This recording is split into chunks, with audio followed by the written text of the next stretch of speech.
আসসালামু আলাইকুম। আজকে আমি আপনাদেরকে করে দেখাবো চিকেন তান্দুরি।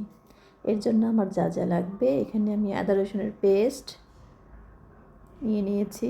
এখানে গরম মশলার গুঁড়ো, হলুদের গুঁড়ো,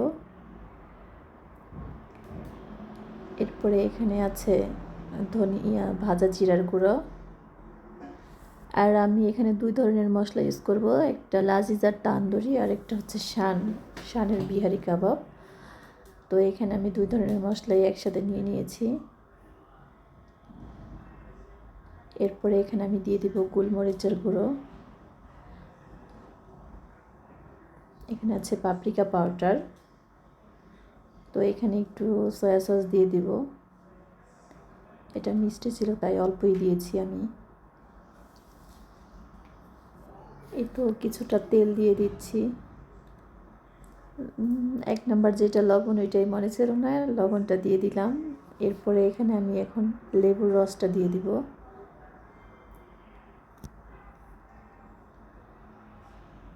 এই তো লেবুর রসটাও দিয়ে দিয়েছি। লেবুর রসটা দিয়ে এখন এটা হাত দিয়ে ভালোভাবে মেখে নেব, ভালোভাবে মিক্স করে নিব এটাকে আমি।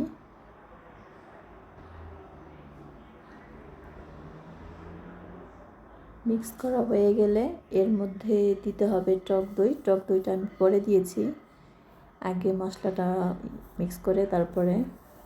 তো এখানে আমি একটা পুরো টক দই দিয়ে দিয়েছি। এই তো এখন এটাকে ভালোভাবে মিক্স করে নেব হাত দিয়ে। এই তো আমার মিক্স করা হয়ে গেছে। এখন আমি চিকেনগুলি দিয়ে ভালোভাবে মেখে নেব,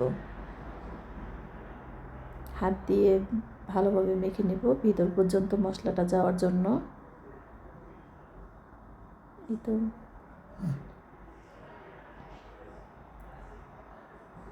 ভালোভাবে মাখলে মশলাটা ভিতরে গেলে খেতেও ভালো লাগে।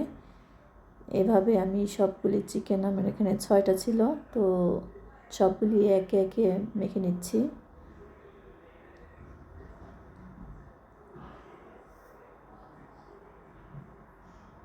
একটু সময় নিয়ে মাখতে হবে। এই তো ফাইনালি আমার সব মাখা হয়ে গেছে এখানে। এখন এটা আমি নর্মাল ফ্রিজে